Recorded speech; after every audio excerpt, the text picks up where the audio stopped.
ये हमारे चाचा हैं और इनकी ये दुकान है। इलेक्ट्रिक के लिए संपर्क करिए। हाँ, यहाँ बहुत कुछ मिलता है और ये देखिए मतलब दुकान बहुत बड़ी है।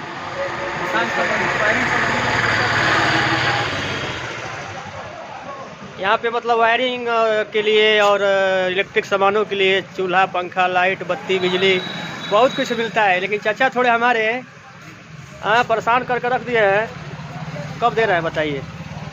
कल ले लेना बाबू, कल ले लेना। पक्का? पक्का कल ले लेना।